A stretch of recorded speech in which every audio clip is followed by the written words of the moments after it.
Kasama po natin si Deputy Speaker Rodante Marcoleta. Magandang umaga po sa inyo, Deputy Speaker. Magandang umaga sa iyo, Sec Martin. Ayan, mas parang na po. Kumusta po ang assessment ninyo sa mga naging pagdinig ng House Good Government and Public Accountability Committee kaugnay sa issue ng pagbili ng COVID-19 supplies ng DOH at ng PSDBM?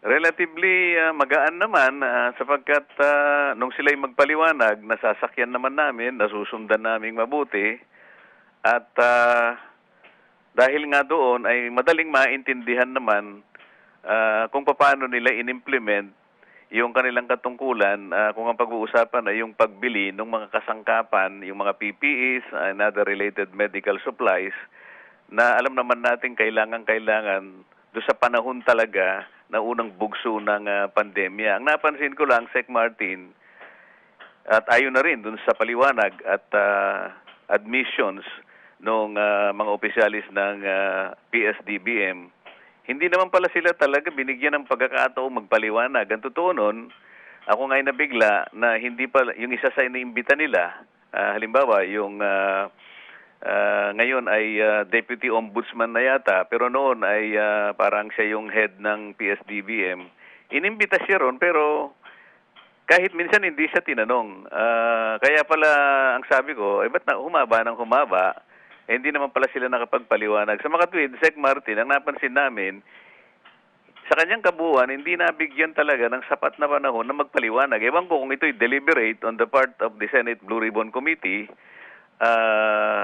kung talagang gusto nilang makahanap ng katotohanan, ang unang-una tanungin ang PSDBM sapagkat yun ang talaga ang nag-implement talaga nung pagbibili ng procurement ng needed medical supplies. Base po sa mga naging unang payag, may nakita po ba kayong overpricing at ghost deliveries sa pagbili ng COVID-19 supplies last year? Ang tumindig kasi at nagpatunay at nagpatibay na walang overpricing ay mismong chairman ng Commission on Audit, si Chairman Michael Aguinaldo. At bago pa kami nagsimula, ay ipinaintindi niya sa amin na wala po kaming determination kung ang pag-uusapan po yung COA 2020 report on the audit of the DOH, wala po kaming determination doon sa aming pag-audit na nagkaroon ng irregularity that will amount to corruption or that will amount to overpricing or that will amount to ghost delivery. So tinanong namin, ano ba talaga kung bakit merong deficiency kayong mininota dun sa COA audit report? Ang nakita lang nila is on the issue of inventory management. Halimbawa, ang sabi nila, kailangan kasi kanya yung liquidation ng mga pending procurement. Yun naman ay pinangatwiranan na ng DOH, Secretary Martin, na hirap po kami sa ganun kasi ang aming ginagawa is a continuing procurement.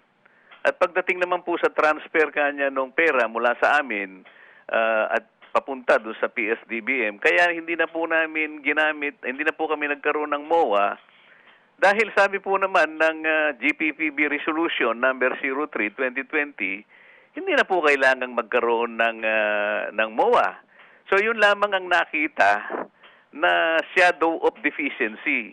Hindi po yung irregularity na pili-pilit na i-establish yata nung kabilang chamber na parang pinadudugo yung investigasyon para mapatunayan na mayroong overpricing. Nagsalita na po yung mismong COA chairman na wala pong corruption at walang overpricing. Sabi namin, teka muna, ang mas importante siguro rito, na itanong ko sa inyo ako, naniniwala ba ako yung Blue Ribbon Committee doon sa inyong pahayag? Kasi kayo yung kayo talagang dapat na magpatunay na walang corruption. Pagkatapos doon, dapat tumigil na kami kasi kayo nang nagsalita kayo iyon ang gawain ninyo patibayan ninyo at ihayag nyo sa amin kung talagang merong corruption. Kung merong corruption, ay hanapin natin, tutulungan namin kayo.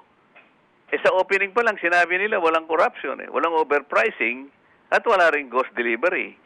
Sa panig namin, Paano po kami mag-iimbestiga? Sinabi na nila ng gano'n. Sa makatwid, tiningnan na lamang namin, teka muna, bakit hindi kayo nakapagpaliwanag, sabi namin. Lumitaw nga, paano po kami makapagpaliwanag? Hindi naman po kami tinanong. Sabi nga nung Deputy Ombudsman, sabi niya, this is the first time I was able to make myself available for explanation. This is the only time I was called to present our side. Sabi ko, ganun ba ang nangyari? Ganun po kanya kasi naliliwanagan kami kako. Ganyan naman pala kasimple lang. Hindi mo ba ako ipinaliwanag ng mabuti? Hindi ko po naipaliwanag sapagkat in the first place, I did not have the time because precisely I was not even called even once. Ganun na nangyari, Sec Martin.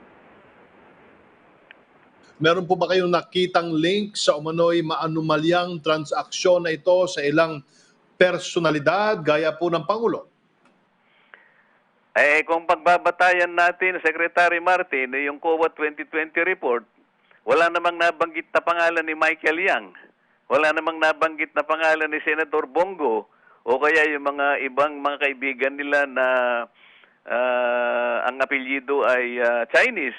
Sana man lang kung binanggit sana yung may binanggit ang COA report, bakit nabanggit ninyo rito ang pangalan ni Senador Bongo? Bakit nabanggit ninyo rito yung pangalan ni Michael Yang at saka yung kaibigan ni Michael Yang? Baka sakaling meron silang justification na tuntunin yun. Hindi nga ganun ang nangyari. Yung pinag-uusapan natin is 2020 COA report. Wala namang nabanggit na parmali, Secretary Martin. Paano namin susuriin ngayon yun? Lalampas na kami, magmamalabis na kami, and we will be able to abuse even the process of investigation in aid of legislation. Ayaw naman namin gawin yon. Kasi magkakasala naman kami, Sec Martin, pag ginawa namin yon. Naitanong ko, bakit ka ako nagpapatuloy ang Senado? Ang ibig sabihin niyan kako, isa lang. Hindi pinaniniwalaan ang report ninyo. Malaking problema yon. Kasi kapag kayo nang nagsalita, dapat sarado na ang tindahan. Di ba? Nag-audit na kayo Sinabi niyo walang corruption. Bakit nagpapatuloy ang Senado? Anong gusto nilang palabasin? Ibig sabihin, labas na sa kanilang tuntunin. Sec Martin, I will draw your attention to the very title of the resolution, motu proprio resolution. Ang sinasabi lang nila, in aid of legislation. And the very basis of the investigation is the COA 2020 report on DOH funds. Bakit parmali ang pinag-uusapan ngayon? Bakit si Michael Yang ang pinag-uusapan? Bakit tinatanong tungkol sa connection ni Michael Yang kay kay Senator Bongo? Bakit yung isang opisyal ng DBM ay kinokonekta nila sa opisina sa Malacanang? Wala namang binanggit na ganito sa COA report. Sana, ang gawin nila, gumawa sila ng separate resolution na halimbawa, meron silang pinagbabasihan, di mag-imbestiga sila doon sa panig na yon. Pero wag nilang isabit, wag nilang isangkot ito doon mismo sa pinag-uusapan sapagkat COA report lang ang pinag-uusapan. Wag dapat maghalo yung balat sa tinalupan, Sec Martin. Yun ang gusto naming sabihin at sa assessment namin, parang may pagmamalabis kung ang pag-uusapan ay yung ginagawa ngayon ng Blue Ribbon Committee na pagpapatuloy ng kanilang investigasyon. Labas na doon sa parameters and premises of their own investigation, which is limited only to the subject of the 2020 COA report. Deputy Speaker, komento po ng ilan ito na tila ipinagtatanggol nyo di umano ang issue mula sa posibleng korupsyon. Hindi po ba masyado pang maaga para magkaroon ng konklusyon sa usapin? Ano po masasabi nyo rito, Deputy Speaker? Sec Martin, kung mapapansin ng ating mga taong bayan, hindi kami gumagawa ng conclusion dito. Ang ginagawa namin dito ay observation. Kahit siguro lantad ang ginagawa naming pagdinig at ang bawat isa sa mga sumali na mga members ng Congress ay talagang focus lamang kami doon sa usapin nung COA report na 2020. At inamin kasi nila na at ito naman ay ang katotohanan na yung Bayanihan 1 na ginawa ng Kongreso na naibigay sa opisina ng Pangulo dahil nga dapat bigyan natin ng kapangyarihan ng Executive Department na gawin niya kaagad ang agarang mga hakbangin, lalong-lalo na yung pag-procure ng mga gagamitin ng ating mga frontliners, sapagkat unang-unang bugso ito ng COVID. Ang pinag-uusapan nating panahon dito yung Abril, Mayo ng 2020. Ang totoo nun ang sabi ng batas, wag na ninyong i-apply yung Republic Act 9184 kasi nagmamadali tayo. Kapag kaya nang in-apply mo, aanin mo pa yung damo kung patay na lahat yung mga kabayo. Kaya nga, ito yung dapat na napansin ng mga kaibigan natin, kasama natin sa Senate, Sec Martin. Kasama naman sila sa pagbalangkas ng ng batas na ito. Ang totoo niyan, kahit siguro hindi na gumawa ng market survey o market scanning yung PSDBM, kasi ang sinabi, wag nang mag-a-apply yung batas ng procurement dahil nga ang pinag-uusapan is the expeditious procurement of medical supplies needed at that time. So, napakalinaw naman yata yun. Bakit pipilitin mo ngayon na i-apply yung sinasabi sa implementing rules ng 9184, gayong nakasabi na sa batas na wag na ninyong gagamitin yan sapagkat nagmamadali tayo. Pero alam mo, Sec Martin, napansin namin, kahit na pwedeng i-chapwera totally yung 9184, gumawa pa rin ng paraan ng PSDBM yung tinatawag nating diligence, ordinary diligence of a good father of a family. Para lang kahit papano, hindi pa daskol-daskol, hindi mabilisan, hinanap pa din nila yung reasonability ng prices. Malinaw ito na na-present nila At pagkatapos tinanong ko sila, may kahandaan ba kayo na ipakita sa amin ang mga dokumento? Unang-una, nakapag-deliver physically ako yung formally. At yung diniliver nila ay ayon do sa technical specification, ayon dun sa kasapatan ng inihingi ng order ng DOH. At pagkatapos ito'y in-inspect na mabuti at tinanggap naman ng DOH, at ang DOH naman, sabi ko, ipinamigay doon sa mga kinauukulang frontliners sapagkat ito ang magpoprotekta sa kanila. Sabi nila, bago po tayo kanya tumuloy sa unang pagdinig ninyo, ipapadala po namin sa inyong komite ang lahat ng mga dokumentong ito. Kasi sa panig namin, Sec Martin, wag na kaming magpaligoy-ligoy. In the final analysis, the evidence will speak for themselves. Ito ang magpapatunay kung talagang merong diniliver, kung na-inspect yung delivery in accordance to the technical specifications, at kung ito ay nagamit. Ang tinanong pa nga namin binayaran nyo ba kagad yan? Nag-advance ba kayo? Hindi po. Ang tuntunin po namin, hindi po kami magbabayad ang hindi na-i-deliver. Kahit na na-i-deliver na po, hindi pa rin namin babayaran kung hindi po ayon sa technical specifications. O anong gagawin mo sa mga tao? Imbes na magmadali, pero gumamit pa rin sila ng kaparaanan para sa ganun masino pang kaba ng bayan. Imbes na palakpakan nga natin sila kahit i-chapwera na yung 9184, pero gumamit pa rin sila ng ibang mga tuntunin para lamang makita yung reasonability ng kanilang pag-i-implement ng kanilang procurement, Sec Martin. Ito yung na-establish namin. At na-establish lang namin ito nung bigyan namin sila ng pagkakataon na ilahad naman ang kanilang panig. Sa bawat panig naman, ibigay mo naman ang... kung hindi mo naman sila bibigyan ng pagkakataon makapagpaliwanag, paano maiintindihan ng tao ito? Nakikita mo naman ang paraan ng pagtatanong doon sa kabila.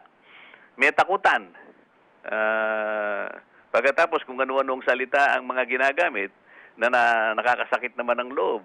Kung babasahin mo yung saligang batas natin, Sec Martin, ibigay mo naman yung respeto ng kanilang karapatan. Nakalagay sa saligang batas natin ito. Rirespetuhin mo yung iyong mga respondents mo, yung mga resource persons mo. Kaya mo sila kinausap sapagkat in aid of legislation, not in aid of anything else, Sec Martin.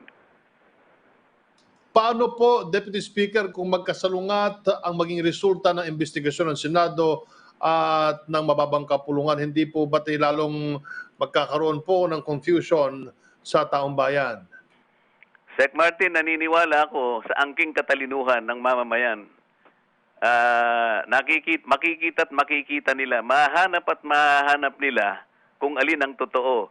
Kasi merong angking kakayahan ng ating mamamayan na makita nila at malinawan nila doon sa pamamaraan na ginamit ng dalawang chambers. Sila mismo ay makakapagporma ng sariling opinion kasi kung makikita mo yung ginagawa sa kabila, merong intensyon to manipulate public opinion. Bakit? Merong parametro ng pagtatanong eh. Merong parametro and limitations ng ginagawang aktibidad because you might be able to disabuse or to abuse the system and the process of the exercise. Kamukha ngayon sinasabi natin, dapat merong legislative purpose. Pero hindi legislative purpose ang nasa likuran nito.